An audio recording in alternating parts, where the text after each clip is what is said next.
فَكُلُوا مِنْهَا وَأَطْعِمُوا الْبَائِسَ الْفَقِيرَ کہ گوشت میں سے تم کھاؤ اور تنگ دست اور محتاج کو بھی کھلاؤ۔ اس طرح قربانی کی وجہ سے ان غریبوں کو بھی اچھا خاصا گوشت مل جاتا ہے جن کو سال بھر گوشت کھانا نصیب نہیں ہوتا۔ صحیح بات ہے۔ اور پھر جانور پالنے والے جو غریب ہوتے ہیں ان کو بھی اچھی خاصی آمدنی مل جاتی ہے۔ قصاب جو جانور ذبح کرتے ہیں ان کو بھی اچھا خاصا پیسہ مل جاتا ہے، اور جانور کی کھال بیچ کر بہت سارے ویلفیئر کے کام بھی کیے جاتے ہیں، اور ان سے یتیموں اور مسکینوں کی کفالت ہوتی ہے۔ اس لیے بے شک جو لوگ غریبوں کی ہمدردی کا بہانہ بنا کر قربانی کرنے کے بجائے صدقہ کرنے کی بات کرتے ہیں، یہ ان کی ذہنی عیاشی ہے۔ صحیح۔ کل وہ یہ بھی کہیں گے کہ 5 وقت کی نمازوں میں زیادہ وقت لگتا ہے، ایک ہی وقت میں ساری نمازیں اکٹھا کر کے پڑھ لی جائیں۔ بے شک۔ حج پر بھاری رقم خرچ کرنا پڑتی ہے، اس لیے اپنے ملک میں ہی حج کر لیا جائے۔ یہ سب صحیح۔ ڈھکوسلے ہیں شریعت کی مخالفت کرنے والوں کے۔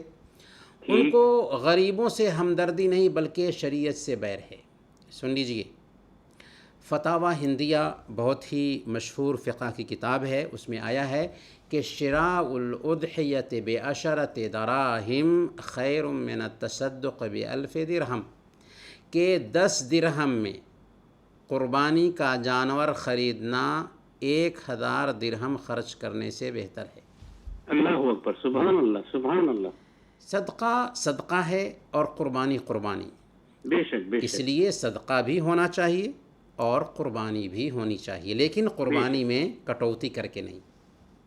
صحیح۔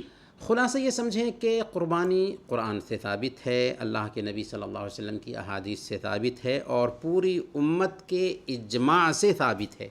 اللہ تعالیٰ کا فرمان ہے فَصَلِّ لِرَبِّكَ وَانْحَرْ، اللہ کے لیے نماز پڑھو اور قربانی کرو۔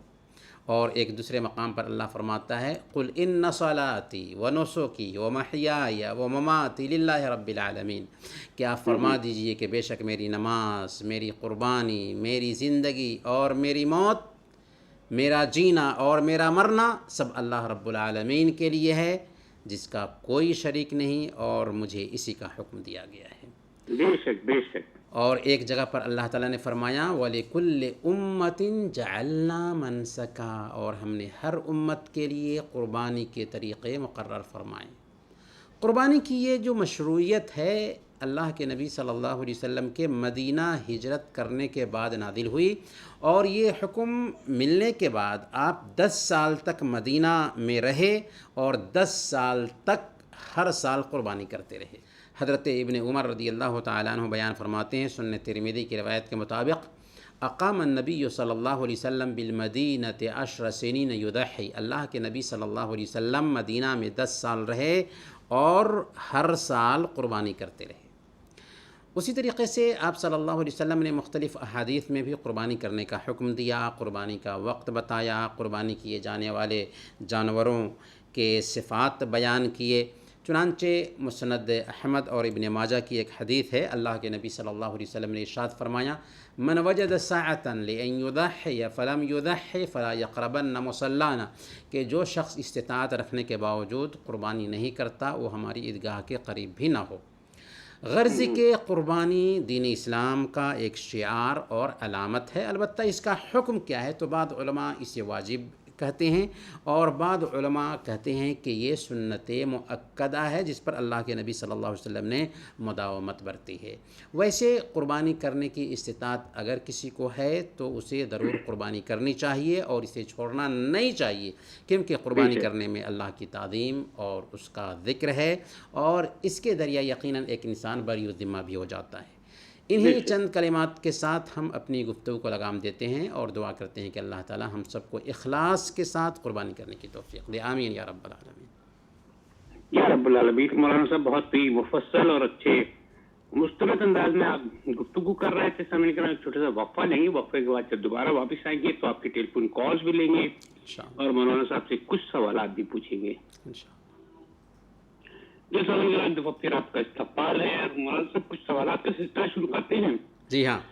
سب سے پہلے وہی ایک مشکل سوال اور آسان ترین سوال کہ کیا یہ ایک جانور میں گھر کے تمام افراد کو شامل کیا جا سکتا ہے؟ جی ہاں، شریعت نے اس بات کی آسانی رکھی ہے ہمارے لیے کہ ہم ایک جانور ذبح کر رہے ہیں، یہاں تک کہ اگر جانور میں ایک حصہ لے رہے ہیں، جیسے اگر کوئی آدمی بکرا ذبح کر رہا ہے تو اس کو گھر کے تمام افراد کی طرف سے کر سکتا ہے۔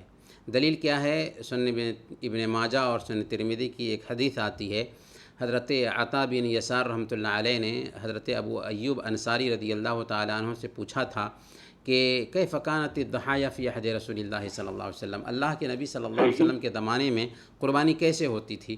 تو انہوں نے کہا کہ کان الرجل یضحی بالشاۃ عنہ وعن اہل بیتہ، کہ ایک آدمی ایک بکری اپنے اور اپنے گھر والوں کی طرف سے ذبح کرتا تھا، ذبح کر سکتا ہے۔ یہاں تک کہ اللہ کے نبی صلی اللہ علیہ وسلم جو دعا پڑھتے تھے اس میں کہتے تھے اللہم تقبل من محمد و آل محمد و من امت محمد، کہ اس جانور کو قبول کر لیں محمد کے پریوار، محمد کی فیملی اور محمد کی امت کی طرف سے۔ تو ایک ہی جانور میں گھر کے تمام افراد کو ہم شامل کر سکتے ہیں۔ ہمارے پاس ایک کالر ہے مولانا صاحب، اس کے بعد کچھ سوالات کا سلسلہ کریں گے۔ جی السلام علیکم۔ جی بولیے، کیا نام ہے آپ کا؟ السلام علیکم۔ وعلیکم السلام، نام کیا ہے آپ کا؟ ساگر۔ ساگر بھائی، کیا پوچھیں گے مولانا صاحب سے؟ پوچھیں۔ میں 2022 سال سے کویت آیا 2006 میں، وہ آنے کا ٹائم پر پاپا کا ایک زمین بیچ دیا، مادرا تھا وہ دوسرا آدمی سے بیچ دیا۔ صحیح۔ وہ پیسہ سے پورا پیسہ سے میں ویزا خرید کر کے کویت سے آیا۔ صحیح ہو گیا۔ ابھی اتنا تک جتنا پیسہ آیا میں پورا بابا ماما کا پاس دیا، میرے پاس ایک اکاؤنٹ بھی نہیں ہے، ایک پیسہ بھی نہیں ہے۔ صحیح۔ ابھی بابا ماما دونوں گھسر گیا، میں کویت پہ میں اس کے ساتھ نہیں ملا، اس کا دفن بھی میرے نصیب سے نہیں ملا۔ ابھی وہ میرے بھائی بہن بولتا ہے تمہارا وہ زمین کا بھی بہت مہنگا ہوگا، ابھی وہ ٹائم سستا تھا، ابھی بولتا ہے وہ زمین کا جتنا پیسہ ہم لوگ کا آئے گا وہ پیسہ تم دے دو۔ میں بولا میرے تو اکاؤنٹ نہیں ہے، وہ پیسہ میں بابا ماما کو پاس دیا، تم لوگ کو میں کیوں دے گا؟ صحیح بات ہے۔ ابھی دوسرا آدمی بولتا ہے وہ اسلام کا قانون ہے وہ دینا پڑے گا، نہیں تو تمہارا چلے گا۔ نہیں، سمجھ میں آ گیا، سمجھ میں آ گیا۔ اسلام کا قانون ہے تو میں وہ بھائی لوگ کو دے گا، میرے پریشانی آئے گا، کوئی مشکل نہیں۔ اچھا آپ ساگر بھائی ریڈیو سنیے گا، ابھی مولانا صاحب آپ کو اس کا جواب دیں گے، ٹھیک ہے؟ اوکے مولانا صاحب آپ کو سوال سمجھ میں آ گیا؟ سوال بہت آسان سا ہے۔ انہوں نے والدین سے ایک زمین لی اور اس زمین کی قیمت انہوں نے والدین کو ادا بھی کر دی، یعنی ایک طرح سے خریدی انہوں نے، مگر ان کے انتقال کے بعد وہ جو باقی بہن بھائی ہیں وہ کہہ رہے ہیں کہ اس میں ہمیں بھی حصہ دو۔ جی اصل میں دیکھیں، مشترکہ طرز رہائش جو بر صغیر پاک و ہند میں عام ہے، اس کے جو نقصانات ہیں ان نقصانات میں سے ایک نقصان یہ بھی ہے کہ بڑا بیٹا ہوتا ہے، وہ کماتا ہے اور اپنی ساری کمائی اپنے والد کو دیتا جاتا ہے۔ اس کے چھوٹے بھائی ہوتے ہیں، ان کی تعلیم کی کفالت بھی ہوتی ہے، بہنوں کی شادیاں بھی ہوتی ہیں، اور کچھ بھائی ایسے ہی گھر میں بیٹھ کر کے کھا رہے ہوتے ہیں، لیکن بڑا بھائی جو ہے نا کمایا اور اپنی ساری کمائی گھر میں اپنے والد کو دیتا گیا۔ والد نے اس سے جائیداد بھی خریدی، لیکن اب یہ جب گھر جاتا ہے تو اس جائیداد کے حقدار اس کے سارے بھائی بن جاتے ہیں۔ صحیح بات ہے۔ یہ مشترکہ طرز رہائش کے نقصانات میں سے ایک نقصان ہے۔ شریعت اس کی تائید نہیں کرتی۔ ہماری شریعت کیا کہتی ہے؟ ہماری شریعت یہ کہتی ہے کہ آپ جو کچھ کما رہے ہیں کمائی آپ کی ہے، البتہ ماں باپ کی کفالت ہونی چاہیے۔ اسی طریقے سے بھائیوں اور بہنوں کی بھی کفالت، اگر آپ بڑے بھائی ہیں تو آپ ہی کی ذمہ داری ہے، لیکن آپ کی یہ ذمہ داری نہیں بنتی ہے کہ آپ جو کچھ بھی کماتے ہیں سب کے سب اپنے والد کو دے دیں اور وہی زمین جائیداد تیار کریں، یہاں تک کہ اگر اللہ نہ چاہے آپ کی موت ہو گئی تو بعد میں آپ کو کچھ بھی نہیں ملے گا۔ تو یہ جو طریقہ اختیار کیا جاتا ہے غلط طریقہ ہے، جس کا شاخسانہ ہمیں بھائی کے سوال میں دیکھنے کو مل رہا ہے۔ برکیف ہم یہ عرض کریں گے کہ اگر آپ نے اپنے والد صاحب کو پیسے دے کر کے زمین خریدے تھے تو آپ کی کمائی کے وہ پیسے تھے اور اس زمین کے آپ ہی حقدار ہیں، آپ کے بھائی اس کے حقدار نہیں، لیکن سماجی روایت کی بنیاد پر آپ نے ہو سکتا ہے رجسٹری نہیں کرائی ہو یا جو بھی مسائل ہوں، تو اب اگر قانونی کارروائی اس نہیں کی تھی صحیح طریقے سے اور اس پہ آپ کے بھائی دعویٰ کر رہے ہیں تو آپ کچھ بھی نہیں کر سکتے. لیکن شرعی ناحیہ سے اگر آپ نے اپنے والد صاحب سے زمین خریدی تھی تو وہ زمین آپ کی ہے، اس میں آپ کے بھائیوں کا حق نہیں. بہت اچھا ہو گیا مولانا صاحب. وہ شرعی طور پہ پوچھ رہے تھے صرف وہ جی ہاں. کہتے کہ اگر شرعی طور پہ مولانا صاحب یہ کہیں گے کہ مجھے اپنے بھائیوں کو دینا چاہیے تو میں دے دوں گا، ورنہ اگر نہیں کہیں گے تو نہیں دوں گا. صحیح نہیں ہے، وہ شرعی کی بات کر رہے تھے اسلامی روح سے. اگر وہ احسان کرنا چاہیں اپنے بھائیوں پر تو الگ بات ہے، ورنہ انہوں نے اپنے پیسے سے زمین خریدی ہے تو اس زمین کے وہی حقدار ہیں، پیسے ان کے لگے ہیں، بھائیوں کے نہیں لگے. جی اچھا مولانا صاحب، سوالات کا سلسلہ شروع کرتے ہیں. اور ایک بڑا آسان سا سوال ہے کہ قربانی کے گوشت کی تقسیم کیسے کی جائے، اور خاص طور پہ کویت میں بھی اور جتنے بھی خلیجی ممالک میں، جہاں تک بھی ہماری آواز پہنچ رہی ہے فیس بک کے ذریعے جو لوگ دیکھ رہے ہیں ان کو بھی یہ سمجھنا بہت ضروری ہوتا ہے کہ قربانی کے گوشت کی کچھ جگہوں پہ میں نے دیکھا ہے قربانی کے گوشت کی وہ ایک دعوت کر دیتے ہیں، اس میں غیر مسلم سب شریک ہوتے ہیں، اور خاص طور پہ گوشت بھی کچھ غیر مسلموں کو کیا دیا جا سکتا ہے؟ ہاں دیکھیں، قربانی کے گوشت کی تقسیم کے لیے شریعت نے کوئی حد مقرر نہیں کی ہے کہ ایسے آپ کو کرنا ہے. البتہ قربانی کے گوشت کے استعمال کے لیے بہتر طریقہ یہ ہو سکتا ہے کہ اس کو 3 حصہ میں ہم بانٹ دیں. ایک حصہ قربانی کرنے والے خود کھائیں، ایک حصہ فقراء و مساکین میں تقسیم کر دیں، اور ایک حصہ دوست و احباب میں تحفہ کے طور پر بھیج دیں. لیکن اگر ایسا کرتے ہیں کہ گوشت میں کمی محسوس ہو رہی ہے اور دعوت کے طور پر گوشت بنا کر کے اپنے دوستوں کو بلا کر کے کھلا دیا تو اس میں بھی کوئی حرج کی بات نہیں. برکیف اگر گھر کے افراد زیادہ ہوں تو گوشت کا زیادہ حصہ اپنے گھر میں بھی رکھا جا سکتا ہے، ایسی کوئی پابندی نہیں ہے. رہی بات غیر مسلموں کو گوشت دینے کی، تو اس بات کی گنجائش ہے. ہمارا دین جو ہے نا ایک آفاقی دین ہے اور مسلم اور غیر مسلم کی تمیز نہیں کرتا انسانی معاملے میں.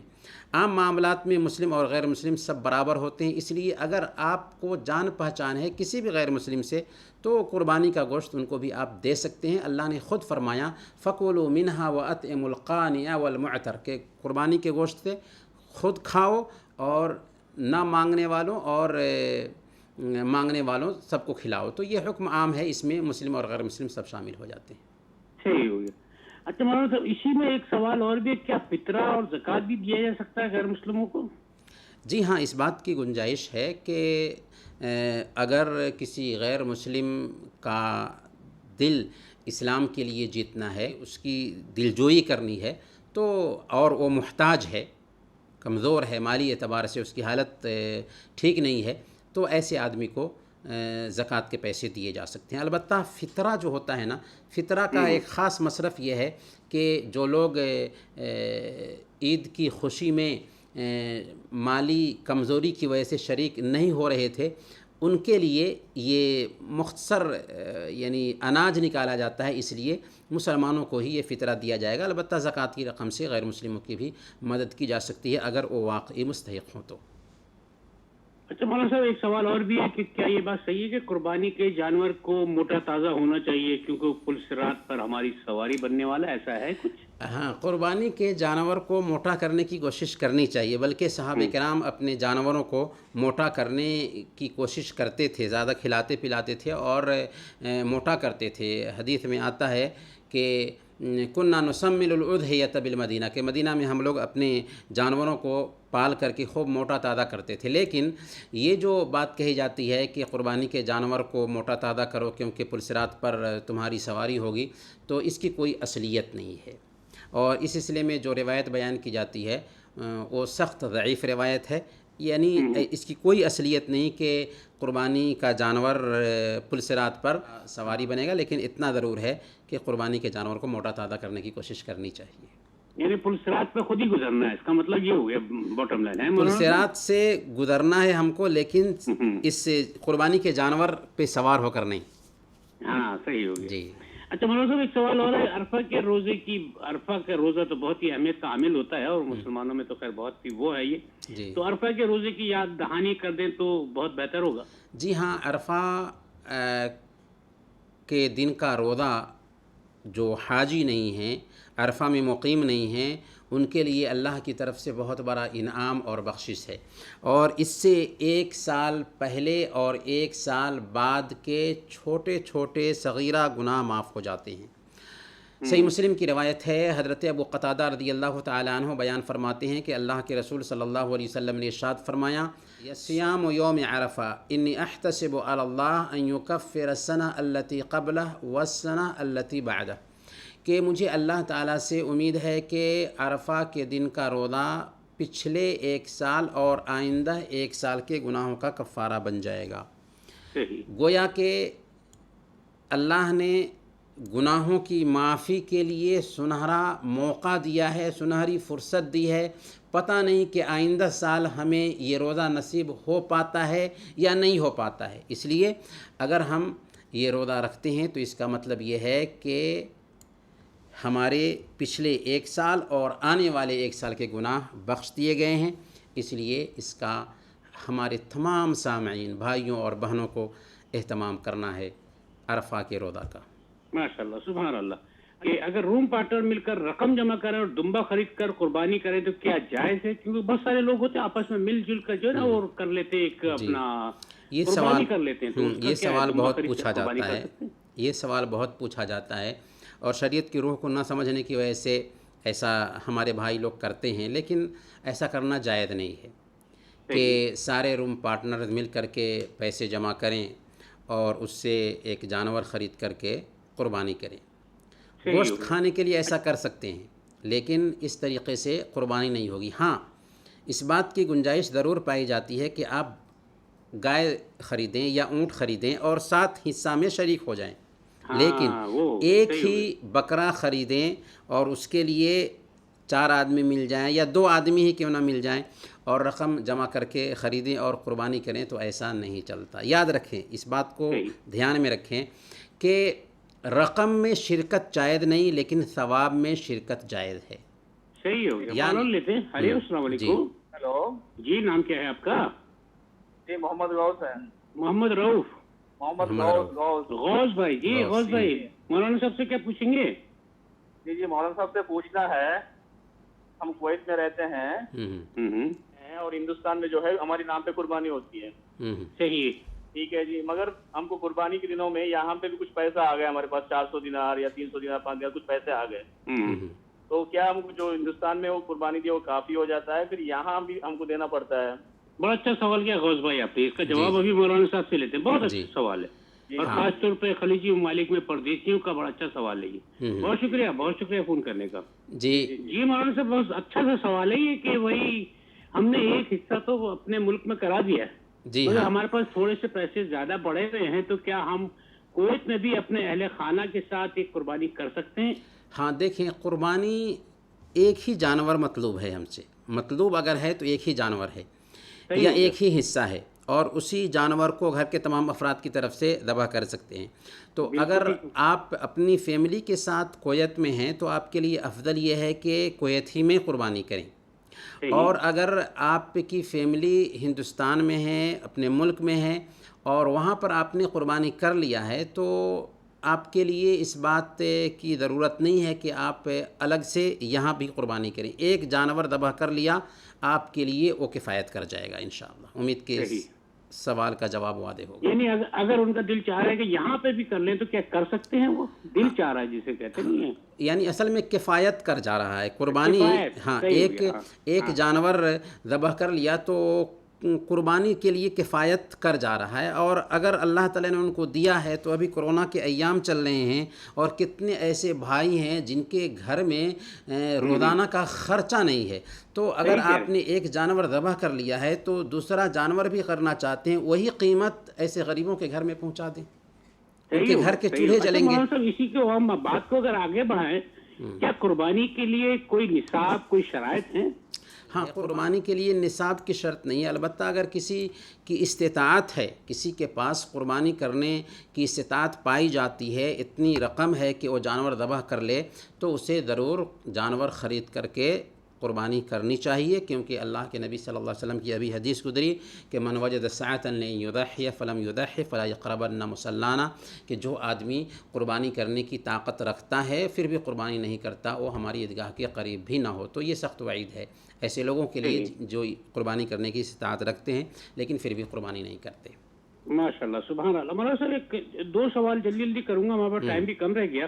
یہ خلیجی ممالک میں رہنے والے اپنے ملک میں قربانی کر رہے ہوں تو کیا ناخن اور وہ بال کاٹنے کا ان کا طریقہ کار کیا ہوگا پھر؟ ہاں، یہ بہت ہی اہم سوال ہے کہ اگر کسی آدمی نے قربانی کرنے کا ارادہ کیا ہوا ہے اپنے ملک میں اور وہ گلف میں رہ رہے ہیں، کویت میں رہ رہے ہیں، تو اس کا مطلب یہ ہے کہ ان کی قربانی عام طور پر ایک دن بعد ہونے والی ہے۔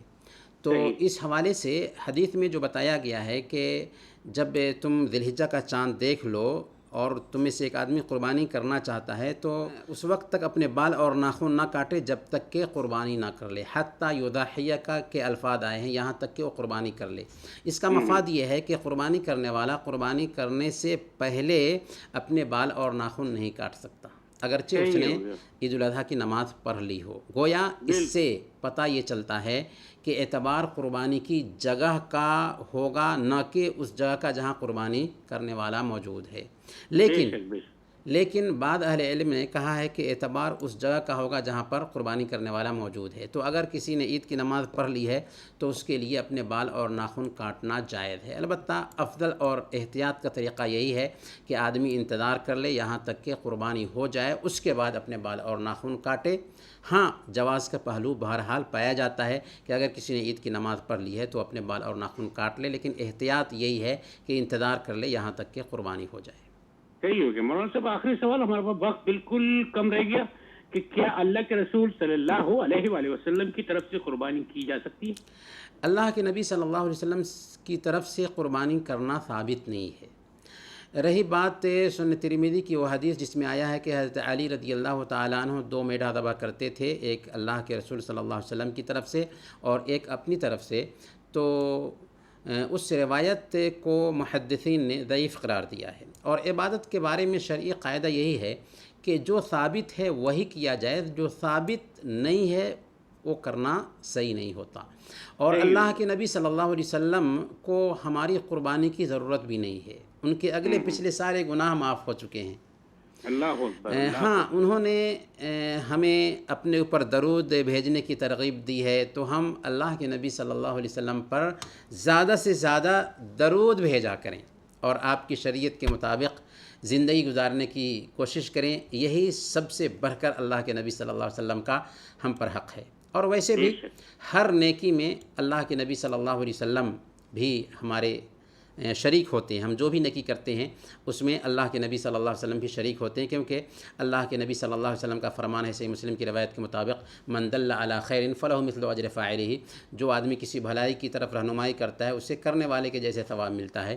تو اللہ کے نبی صلی اللہ علیہ وسلم نے ہم کو خیر کی رہنمائی کی تھی، ہم جو بھی نیکی کریں گے اللہ کے نبی صلی اللہ علیہ وسلم کو اس کا ثواب مل ہی جائے گا۔ سبحان اللہ۔ آخری میں ایک 10 سیکنڈ مولانا صاحب دعائیہ کلمات۔ اللہ تعالیٰ سے دعا کرتے ہیں کہ الہ العالمین تو ہم سب کے مسائل حل فرما دے، ہمارے آل و اولاد کی حفاظ فرما، ہم سب کو زندہ رکھنا تو ایمان پر زندہ رکھنا، وفات دینا تو ایمان پر وفات دینا، آمین یا رب العالمین۔ یا رب العالمین۔ بہت بہت شکریہ مولانا صفات علی محمد زبیر ہمارے ساتھ موجود تھے۔ اگلے جمعے کو پھر حاضر ہوں گے، اس وقت تک کے لیے اجازت دیجیے، اللہ حافظ۔